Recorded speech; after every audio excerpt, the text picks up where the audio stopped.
Hamas is expected to begin releasing all of the remaining hostages on Monday. It'll be the first time some families have seen their loved ones in more than 2 years. That includes the family of Israeli-American Omer Neutra. He was captured on October 7, 2023, and died in Hamas captivity. He was only 21 years old when he was taken hostage. Now I want to bring in Omer's parents, Orna and Ronen Neutra. Thanks to both of you for making time. I know this has been an incredibly difficult 2 years. I can't even imagine, and I'm so sorry for your loss. Tell us a bit about what these last few years have been like for you. Well, we've been under this terrorist attack since October 7th. For the past 2 years, all our focus has been on bringing Omer home and bringing all the hostages back and ending this war. And it's taken over our lives. We have been working in this, and it's been a roller coaster of anticipation and expectations. And on day 421, we were notified that Omer was not alive, that he was killed on October 7th. So that was another level of devastation for us, which we're still dealing with, and we haven't received him back yet. So there's no closure for us, and we're unable to move forward from this. How are you feeling today knowing that moment of closure may now be coming?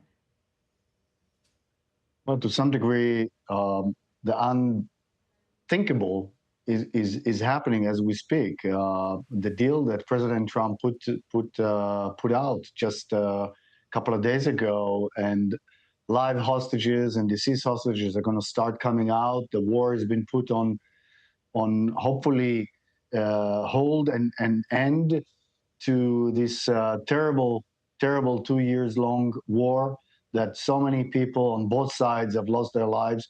We advocated both with the Biden administration and later on throughout election year and through the Trump administration. This is a humanitarian issue that needs to come to an end.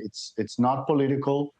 And we're just so thankful that these efforts are finally bearing fruits. 20 live hostages are going to come out, 28 deceased hostages, among them 2 Americans, and of course, among them our son, Omer, who grew up here in New York, who volunteered to protect democracy shortly after, he was born after 9/11, which here in New York, and we have seen what happens when you don't stop terrorism and it comes to the U.S.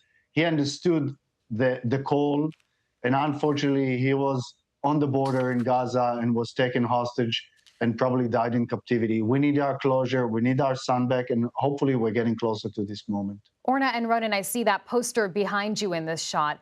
I know you guys have been lobbying for this moment, and it's going to happen very soon. What do you want the world to know about Omer? Omer was a connector, an optimistic kid, a leader, someone who brought people together and that did the right thing and was a person of service and was, where he was needed, that's what he did.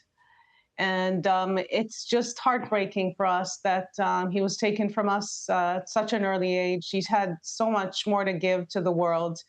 And we hope, that his fight for peace, for connection between people, his light, will continue to guide us in what we do in his legacy, and that the world will see what terrorism is for what it is and what the goodness of the world is for what it is.